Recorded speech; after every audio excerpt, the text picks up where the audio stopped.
Assalamu alaikum everyone. I hope you all are doing well. Bismillahirrahmanirrahim. So you can see the topic and Dr. Farhan has already mentioned a bit about it. This is something very serious and very critical we should be focusing on. Things are happening around us and we must know that uh, we should also start awakening ourselves and prepare our next generations how we should start behaving and what we should look forward in future. So something really bad has been happening for the decades all over the world and also in Pakistan, that we are actually raising the minds, but there's no compass. And if there's any compass, that is purely, uh, you know, very local one. So we must have a lens to raise our kids in the right direction.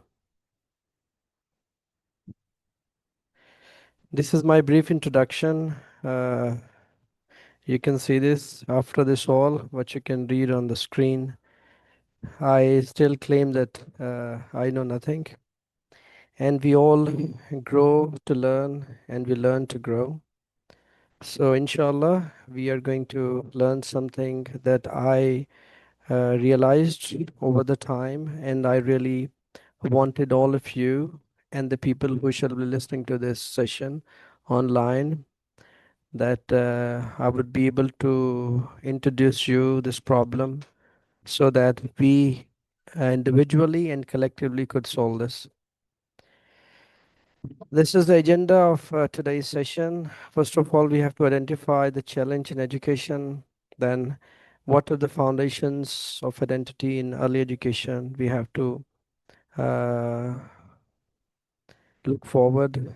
Current educational practices and their limits, whatever going on across the world. And then the most important thing, if everything is going wrong or somehow not aligned with what we are sent here on this world, on this planet, and what we are made for, then what lens is there that should be known to us? And that is Islamic lens and its impact, definitely. And then you have to shift your framework and shift for meaningful education. And finally, the vision, roles, and next steps. As you're going to listen to this all, so you must, we all must actually should know that there is something I have to do right after this, because this is not something that belongs to me only and not something that belong to you only. It is simultaneously an individual and collective effort that has to be started right after this session, inshallah. So first of all, we are facing the identity crisis. So in education, we have to solve this. So you know that if you guys are if if you guys are living across the world in different countries, so you're experiencing different education systems and the culture of different countries. So we have been teaching our kids, right? But accept what we are and who they are actually. So we are overflowing with information. The children master facts, formulas, but they really lack self awareness. Missing core identity, they really struggle to understand who they are and their purpose. We are always like human is a reference entity. Your memory also need the reference to remember things for a long time. And same, whenever something is there with reference, you really understand it well. You understand the cause and effect of that particular thing. So everything comes with the reference. So identity is something that should be there. Otherwise, we can make the world where it is right now. So then unclear values and direction, you see, when you just give the information and you really don't give the identity, and there's identity crisis. So The values become unclear and direction becomes uh, like everywhere. So without knowing what they stand for, learning feels directionless. So this is very important. This is what's happening uh, right today everywhere. Then the real crisis is identity, not academics. We must know this. Academic focus overshadows identity. Like we all of us, we always talk about I belong to this family, I belong to this country, I belong to this institute, I belong to this school of thought. So when you belong to these small you know small places, and you belong to some uh, places which are not real actually, and which do not connect you with the God, with the creator. So definitely you cannot understand what you're here for. So unfortunately academic focus overshadows identity, and we believe that I am PhD and I'm doctor and I'm this and that. So school emphasize content and test scores, not self-discovery. Performance over purpose. Parents prioritize grades and achievements, missing deeper meaning. Sorry. Unfortunately, we never talk about what my child is looking for. We always talk about what he got. Numbers, the grade, the report card, and we really don't look at kids what they really need at any point of time in their life, particularly when they are under the guidance or supervision of parents. Then directionless education without a clear identity, learning lacks purpose and guidance. You know this. Quran talks about this a lot. Think, think, and think. So unless you do that, you won't be able to know who you are, what are you doing, and which direction you are going. And this all is actually decided right in the early education of the children.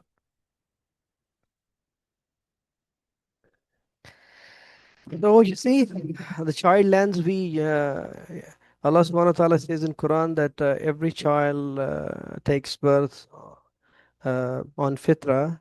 So whatever happens next to the child, he becomes Muslim, a Christian, a Jew, or anything else. That is what we do to him. We, the parents, we, the environment. So the child lens is very important. That should have to be fixed right in the early education or the early years of his life. Lens defines self-perception. How you look at things.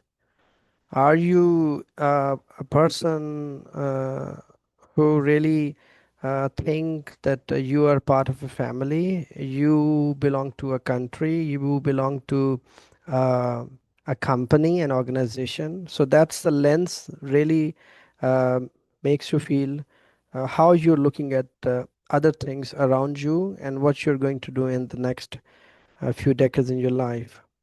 Lens guide choices and actions too. That's how we make the choices. You know that the people who are rich and the people who are poor, their choices are very different. Why? Because their parents, their quality of life, their standard of life is a kind of lens that make them make the choices. What they have to, what they need really after it when they're asked this question. And same, the actions are followed by the choices. And absence of lens causes disconnection. If there's no lens, then uh, it actually disconnects you with the reality. And this lens is very important. I will talk about this lens, which lens we really need. But the lens, the quality of the lens measures what you see in front of you. If if you wear the spectacle, then if you uh, wear the goggles, or sunshades, you really know that what really the lens do for you. So a generic lens of the glasses or the spectacles we use to get things clear, or or get ourselves be safe from the sunlight. So just see the lens of yourself can do how much for you. So that's very important. Now let's talk about the foundations of identity in early education. What is actually the foundation of identity? How we can create it, and what uh, what does it do in early education? Building foundations. So in academics and schools, in the primary education particularly, we should give children the identity before academics, right? Critical early years, the 10 years are very critical, the very first 10 years. If you look at the New World Order, which is somehow implemented already, and LGBTQ is, I searched about it, and it says that in many countries, particularly non-Muslim countries, it is already deployed, and it is start making the mind of the child right from the year 4 and 5. And 10 year is the time when you almost get done with creating the first identity of any human being, and the worldview, and how he should look at other things, other people, and how everything's around him, not only on this planet, but also around this planet matters to him. And the life after this life is very important to everyone generally, but definitely to Muslims. So missing identity leads to directionless learning. This is very important. It is not something like missing identity leads to directionless learning. Directionless learning is more fatal than the poison. We should talk about it, inshallah, further on it. Academics focus versus self-discovery. We really like across the world, because I teach children in UAE, Pakistan, USA, Canada as well. So I see that everybody is talking about what they are studying, what they are learning, and how that learning is going to make them a rich, facility oriented person in future by having jobs or businesses. So unfortunately, current system prioritize academics over identity, and lack of clear identity and moral compass persists. It is not something we are going to recognize it, and we are going to do something to realign our thinking partner. Unfortunately, we are not doing it at the moment. So this is very important session for all of us, that we have to fix this problem then and there. So let's talk about the lens. What is the lens that I just mentioned a couple of minutes ago? Defining the lens actually shapes how a child view themselves and the world around him, his family members, his society, the global world, what he is going to do, what is right, what is wrong, okay, and what he is going to do in the next 30, 40 years of his life, which is not only going to make change in himself, but also going to give a big impact to the world. Then impact on values and choices. Lens influences sense of right and wrong. That is why Allah subhanahu wa ta'ala says in Quran, and Prophet Muhammad sallallahu alaihi wasallam said many times that parents are the one uh, who are the guides of the children, and they are responsible for it.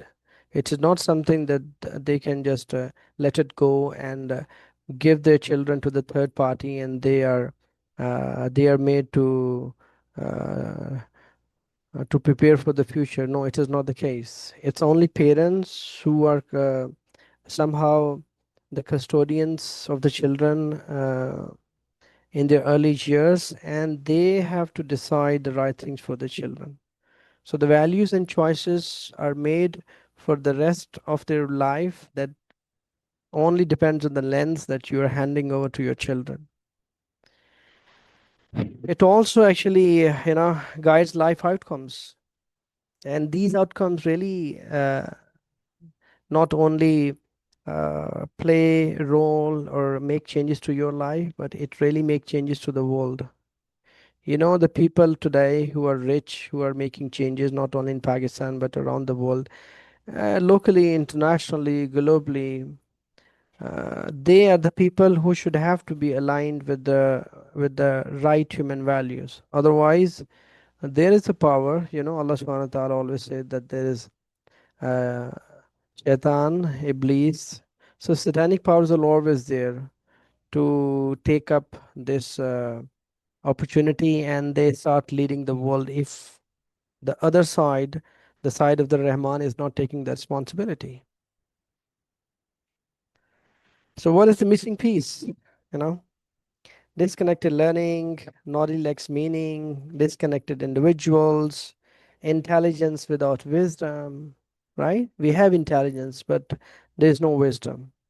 We know that decision is to be taken, but we really don't know what decision is to be taken and what impact this decision is gonna make, right? So this is the missing piece that we are going to discover today. First 10 years matter the most, actually, as I just mentioned, because this is the point when your brain has really started, like your initial years, when your brain, your body uh, is growing together and learning things, the right and the wrong. Until almost 10 years, you really grasp the idea of right and wrong. And after that, that right and wrong gets concrete more and more over the time. So, for the first 10 years, we must be very clear that we are going to do identity formation that must be done. Rapid brain development, children minds absorb beliefs and values quickly. We must know this.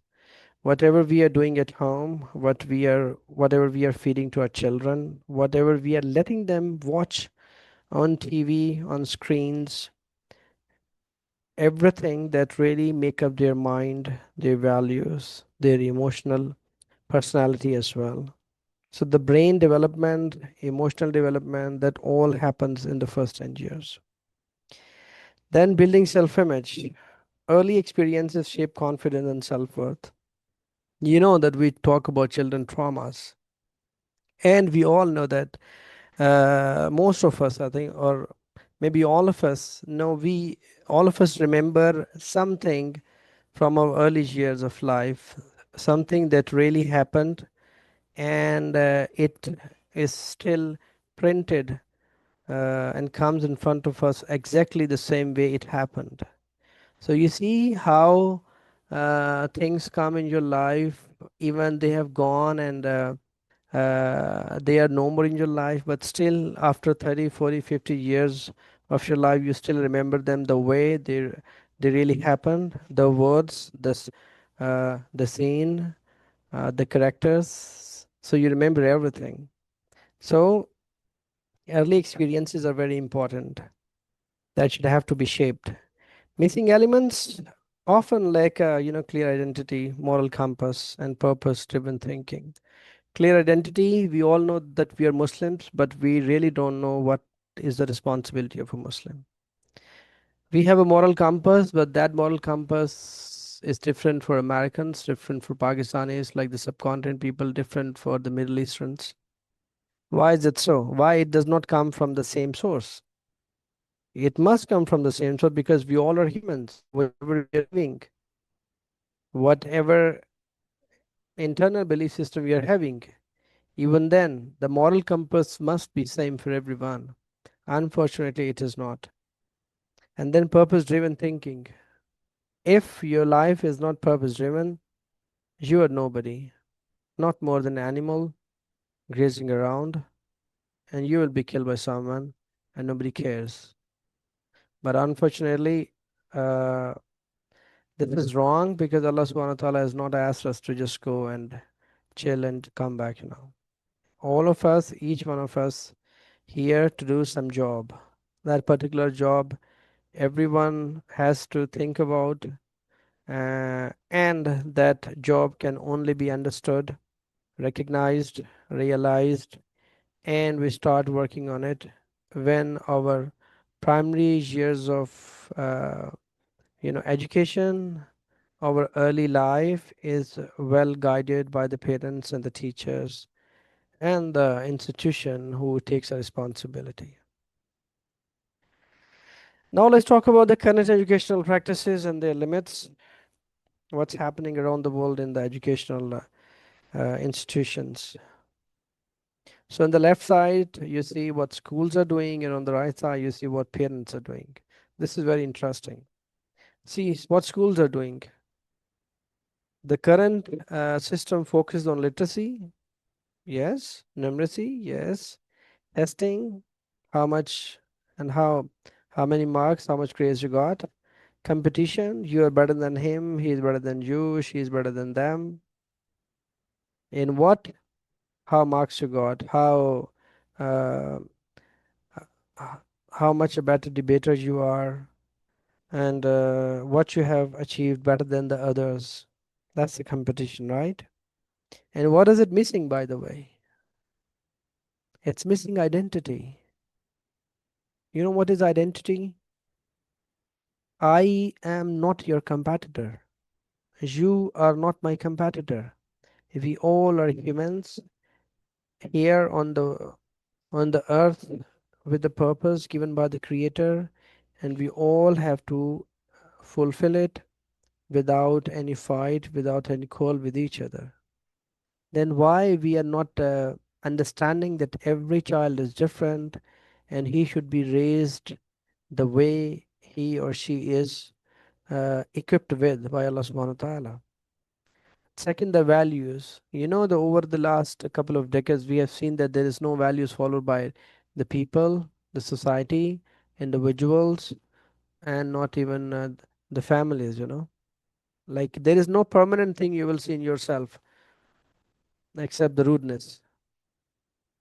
The same goes to me. Like, you know, I have no permanent value that my children can take as a legacy except the genetic things which are happening automatically. Allah subhanahu wa ta'ala kept it like that.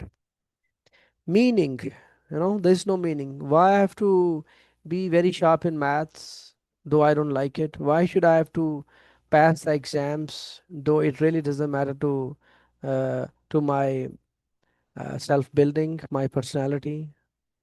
And then purpose. Holistically, I'm a person who has to deliver some purpose in this world. So all these four things are missing, and everything else which is missing actually is the offshoot of these four things. And on the other side, see what parents are doing at the moment. Even the conscious parents, they focus on better schools. Yeah, the school must be very good. Otherwise, my children is not going to have bad classmates. The environment is not good. It is dusty. It is this. It is that. Then better grades. Yeah, he must get good grades. Otherwise, he is a stupid child who really knows nothing. His brain doesn't work. So he must be sent to school, and if he's still not getting the good grades, he must be sent to another a coaching center so that he must get the good grades. I'm just putting money, money, and money. I'm not realizing that he or she needs something else. He is somebody else who really don't know all these things. He's made for something else. And then better exposure. We really want our kids to become the Khalifatul Ard, but we never want them to be out of the slavery of the parents, out of the slavery of the institutions, out of the slavery of the teachers who really don't know who they are. And then at the end of the day, we belong to the institutions. We belong to the companies. We are holding the cards in our necks, and somebody belongs to Nokia, somebody belongs to Huawei, somebody belongs to Harvard. But still, what we are like, all the schools almost give you the same content, the same mindset. and same outcomes. Everybody is looking for jobs. Everybody. Uh, a child from a third grade school, a child from the first grade school. One wants to sit on the seat of CEO, and the third grade school child wants to work for that company. That's really big, and a white collar job will really matter to him. So both are not, doing what they have to do. Another problem which I've been, experiencing and observing for the last almost 2 to 3 years, that people are coming towards homeschooling, but they really don't know what they have to do. They think that school is not teaching Oxford books or the Cambridge books or the IB books. I can better teach my child at home. Yeah, 10%, you're right. But 90%, what about the 90%? And what is the 90%, by the way? So, homeschooling reality, location changes isn't transformation. We must understand this. I've been part of a group which is having more than 1,000 people, and all the mothers over there, and maybe some fathers, all the day they talk about, give me the worksheets, give me this book, give me that book. I have to teach my kids, give this, give that. So, are we really connecting our children with the Creator? Uh, I never think about it. So, you we think that the location changes, so everything changes. No, it's not transformation. Why? Because curriculum remains unchanged. We are not focusing on things which are being taught. We think that I'll teach my child, so that's okay. No, that's not okay. Why it is not okay? I'll tell you later, inshallah, in the next slides. Success defined by old standards. Yeah, this we have been discussing in CFP as well. We think that we have been taught on the system which been going on for the last uh, 40 years, 50 years almost.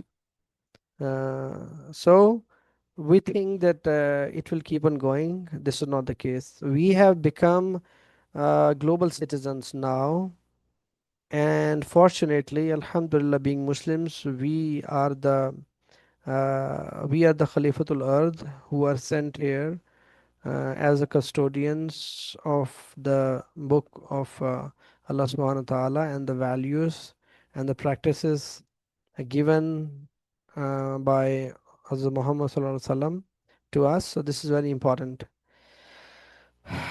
True change requires a new lens. Yeah, we think homeschoolers think that, okay, let me teach my kids so everything will go well. No, actually you have to change the lens. So I am trained for the last 30 years on the old standards, and I think as a parent, I take my child back to home and he's no more going to school, so I'll teach him better. Yeah, somehow you can do that, but you really cannot achieve what is required by Allah subhanahu wa ta'ala. Why? Because you're also trained by the same system over the last 30 years. And now you're also facing the problems the daily basis that you have to solve. So you are actually a stressed person who are trying to transform your child to a world leader. It is not possible. Identity crisis, lacks a strong sense of self, easily swayed by external influences. We have internal locus of control and external locus of control. Unfortunately, 99%, maybe I'm exaggerating, but most of the people have external locus of control. The others decide, others influence what we have to think, what we have to wear, what we have to eat, what we have to do in the next years of our life. And if it is not parents, then our uh, you know, siblings, our friends. If not them, then the companies around us, the corporates, the corporations who are 24 by 7 feeding us through the media what we should think, what we should wear, what we should do. Struggles to make confidence decisions.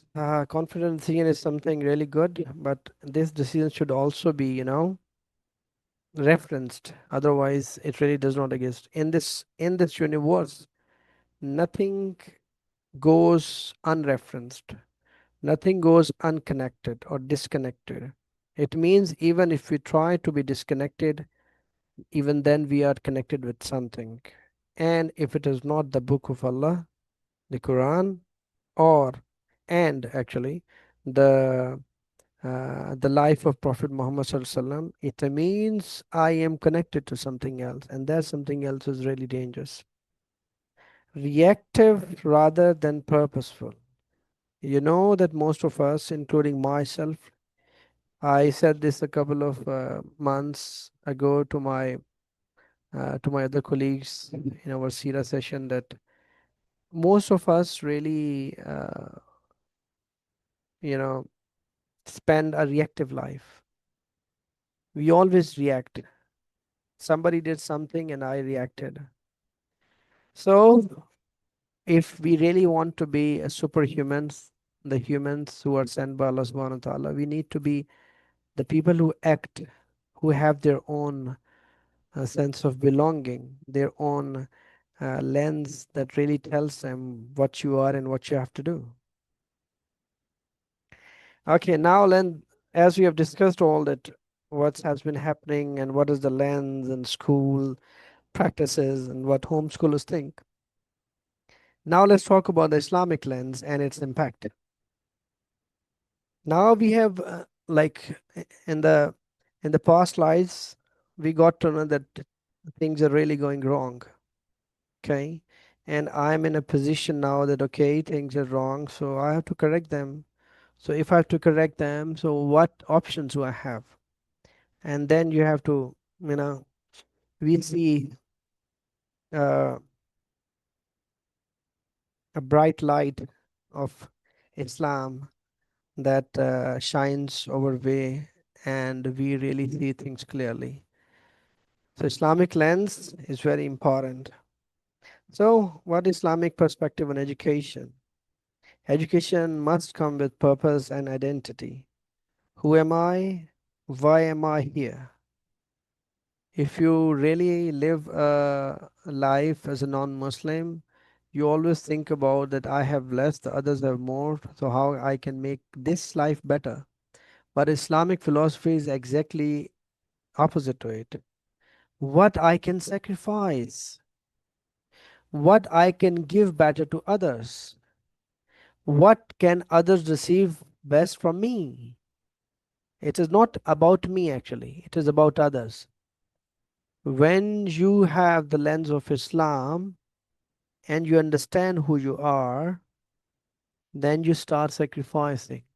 The whole world, even the universe, is created on the phenomena of sacrifice. And I say this many times to my students and in my sessions that, the plants, if you ask plants, can I eat you? And they deny if they have the same, you know, decision making power as humans are given, then we shall die in the very next few days. And water also denies that you cannot drink me. So you see, everything sacrifices itself for others. The plants sacrifice themselves for us and for animals. Animals themselves do the same. So many of them be like used for different purposes. Core components in Islam, core components are three.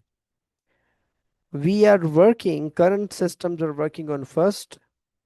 Some better systems are working on ilm and tarbiyah. Somehow tarbiyah is given as a responsibility of the parents, but it is not the case only. It is simultaneously the responsibility of the organization where your children are going.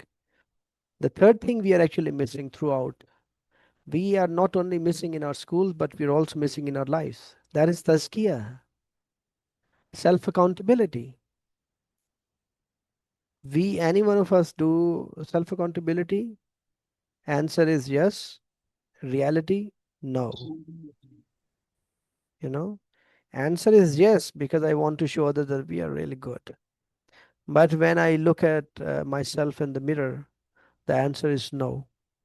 Why? Because when I look at myself over the last 20 years, I see that there's no big change happened to me. When there's no change happened to me, so tazkiyah means that you are changing over the time.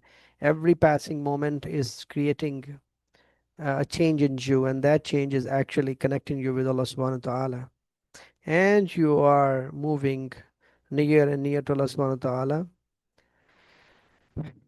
through connection, through uh, gaining the knowledge, the ilm, right? And uh, demonstrating it, practicing it. So all of us has actually missed the tazkiyah part, and we think that tazkiyah is something that you sit and start saying Allah, Allah, Allah. No, this is not the case. Tazkiyah must happen to all of us, and tazkiyah must be part of every school.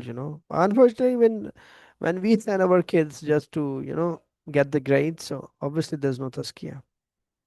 We don't check our kids because we have no check on ourselves. So whatever we are having in ourselves, that goes to children directly and indirectly. I talk on this also that we are uh, uh, not the humans only. We are a source of energy.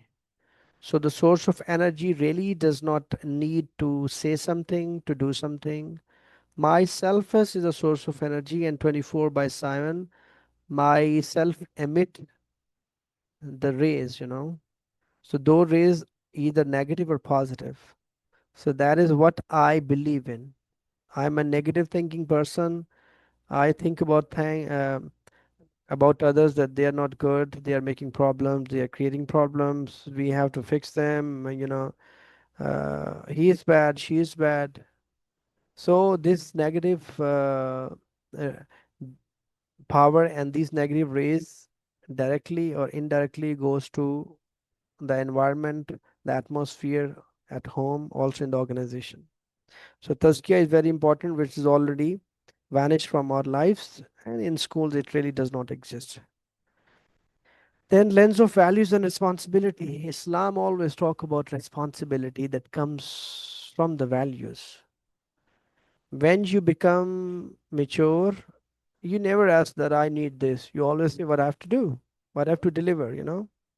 Our children say that, okay, give it to me, give this to me, I need that, I want to eat this, I want to eat that. Why? Because they are not having the sense of maturity, and they are not in a position to do this. They are asking you for things. But when you become a responsible human, right, crossing 10, you start doing things yourself and you feel independent, right? After crossing 15, you start doing even more things, and after a few years you think that I can do everything myself.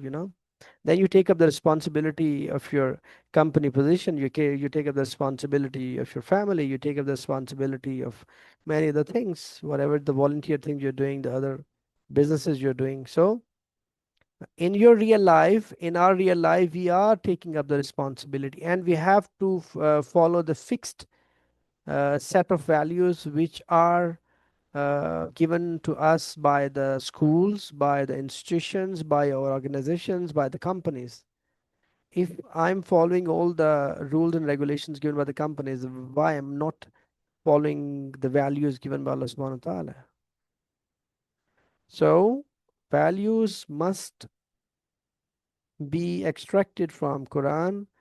Practice should be understood from the life of Prophet Muhammad sallallahu alaihi wasallam, and these must be deployed in our lives. Otherwise, no values, no responsibility we shall be going to take up. And we say, I haven't done this, I haven't done this, I haven't done this. The whole planet is just, ruined by us, and we say, I didn't do anything. So unless we understand that things come under my responsibility, whatever happening locally and globally, it is under me. I, I have some fractional part which goes from my side as well. We cannot give these values and responsible behavior to our children. And beyond academics, building meaning, why I'm doing this all, why I'm studying, why I'm doing this job, why I'm eating, why I'm running, why I'm sitting, why I'm sleeping. So everything has some meaning. We must answer this question to ourselves as parents, as teachers, and also then transfer these answers to our children. It cannot be done through tongue only, Words does not matter. Words matter when you have your own energy focused on the words. That's the reason that Prophet Muhammad SAW had only 23 years of preaching. But he has an impact that will last till the end of the day of this world. He is the only person whose life and the book given to him will last till the last day of this world. Why? Because he had gained so much positive power, the positive energy, that his few words matter a lot to us, and his words still matter. His energy is so powerful that it is still transmitted by him even today. As the light comes from sun, it takes 8 minutes and 19 seconds to this world, to this planet Earth. So it takes time. So the the life of Prophet Muhammad SAW is so strong that its light, its brightness, its energy, it's still reaching us, and it will reach to the last person on this planet Earth. So we have to build this. What happens without it and with it? Hmm? See this. Knowledge turns into ego without direction.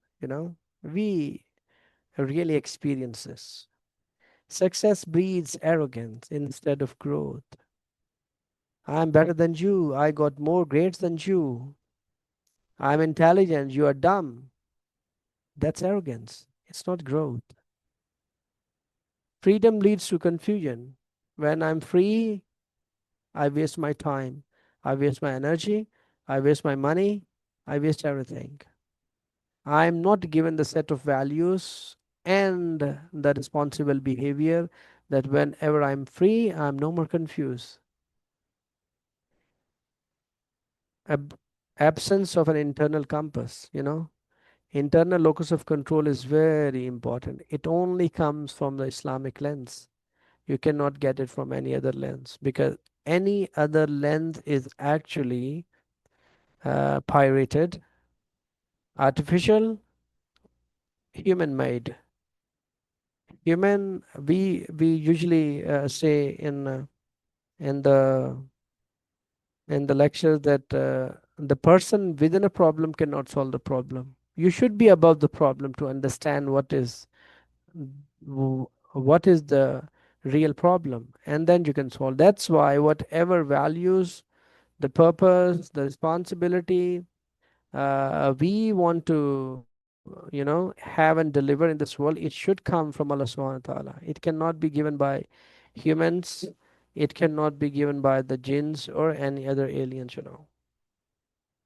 Benefits of the right lens. If we get it right, knowledge transformed into wisdom, hikmah. Actions gain meaning. Whatever we do, we own it. Yes, I did this. Decisions become aligned with values. You really don't repent on what you do. Why? Because you reference that decision. Then children grow into self-guided individuals. And I like at as I'm teaching kids, and we also have an online school. So I always tell this to parents that we want them to become self-managed, self-disciplined, self-sustained, or self-sustainable children over the time till 14 years. Why? Because that's how we have to give them values, the ilm, tarbiyah, and tazkiyah. That's the whole story. Otherwise, it is not possible. Otherwise, it is useless to give them any kind of education.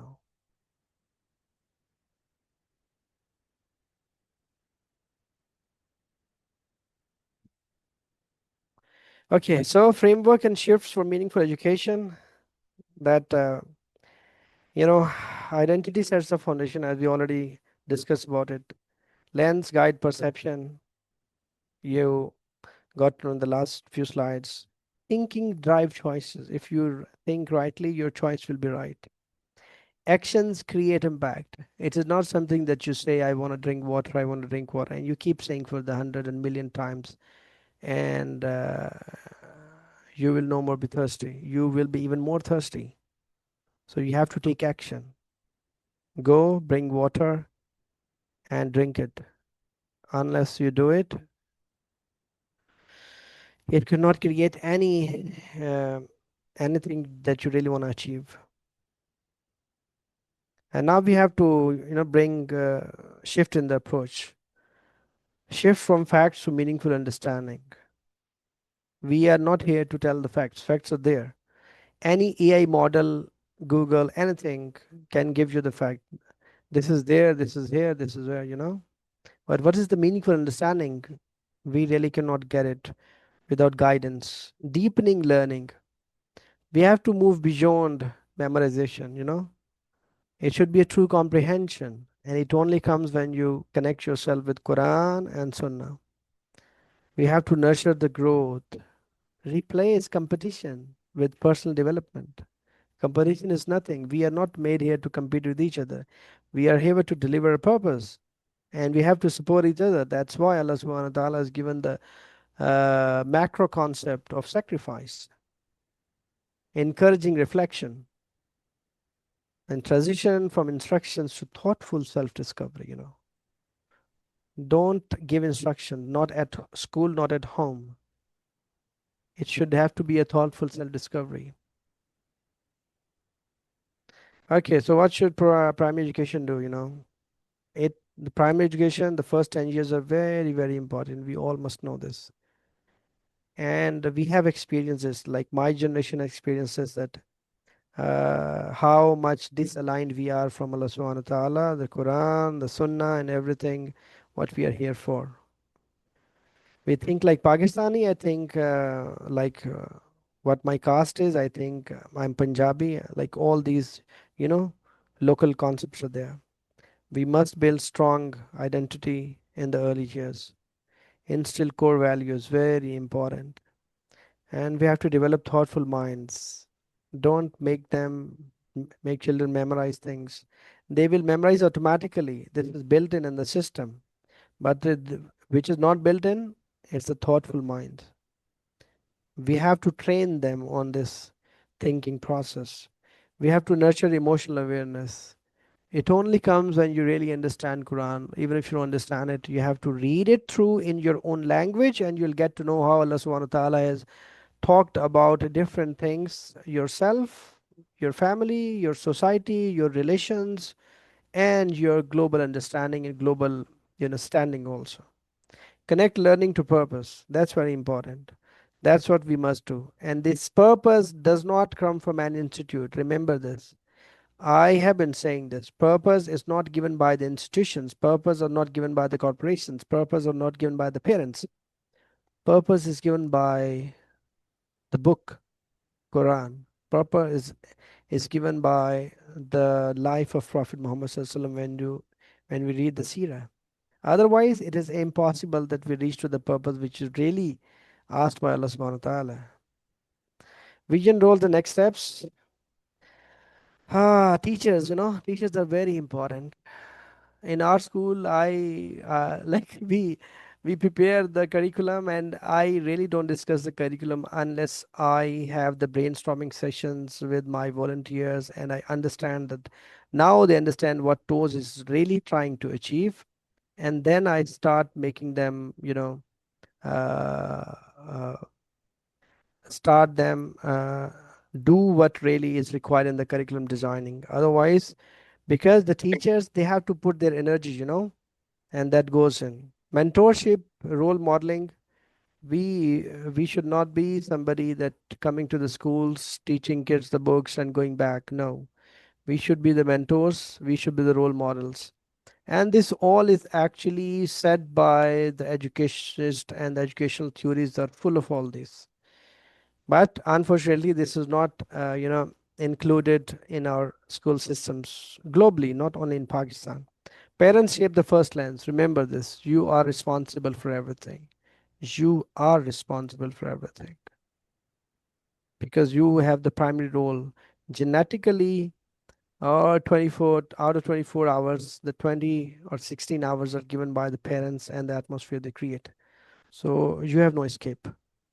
Every moment matter. Yeah, remember this. Every moment matter. It is not something that you do something wrong at one point and you do something right on the other point. So there is a clash. The dual personalities of the children get created because of the same reason. Okay, the last thing, identity as the cornerstone. We have to build actually the identity in children. That's very important. We are Muslims. Allah subhanahu wa ta'ala said in Quran that you are Muslims. So that's why we need to understand who the Muslim is and how his whole life keep on doing tazkiyah actions and making own self and the others a better Muslim or better human beings on the face of the earth. From information to meaning, we have to move, and aligned minds, clear compass. We must have this. Everything, whatever we do in our life, and most importantly, the children we are sending to the schools, we must know that what school is actually is giving to them. The the mission of the school, the vision of the school, the curriculum, all these things matter when you really enroll your child. You must ask your school that what you're going to make my child after a few years of education he is spending here. If their answers is really local one, that they're going to make your child a confidence person, an entrepreneur, this and that, a skillful person, yeah, that's fine. But that is really local thing. What you really have to gain that really aligns with your purpose, that your child is really become a progressive Muslim. He is the one who is connecting himself with Allah subhanahu wa ta'ala with every passing moment. And if he's not doing it, that's a problem. I'm telling you. And that's happening, what we have been facing in the world for the last, like we have been here for the last 40 years, right? And what we see on the face of the earth, the countries are fighting with each other on the resources, right? Why we are fighting on the resources? Because we are selfishly trained, educated, that we have to kill others for our own benefits. And others are not humans and we are superhumans. So that's the reason for the last 3 years I personally have taken up this project, which is going on under the umbrella of CFP, this TOE school, the Organic Educator System, and it has its motto: vision, volunteerism, values. Vision makes you leader, volunteerism makes you selfless. You are no more selfish person, and values are the most important, stuff that you must have right from the early education. And that's why we are taking the kids from 4 years to 14 years so that we can really make up their personalities, make them grow according to the Islamic philosophy that really wants everybody to live happily, but under the system of Islam, not under any other system. Because Islam is the only system, Islamic philosophy is the only philosophy which is really human kind. No other philosophy that comes from other sources, Karl Marx, or there's so many, the Chinese, the Russians, and others have their own, and they are leading the world somehow. So Islam gives you the right lens how we have to move forward. That's why TOS is trying actually. I never claim this and I never say this that we are doing the right things. We are really trying hard that we could achieve this purposeful institution where we can train the kids with ilm, tarbiyah and tazkiyah, and we could bring out the future leaders and the Islamic leaders. That's it. That's the same thing it's already uh, mentioned to you over and over again. Thank you very much for listening to me for a long time. I'm really sorry if I delayed a bit. I would like to hear from all of you if you have any question. Dr.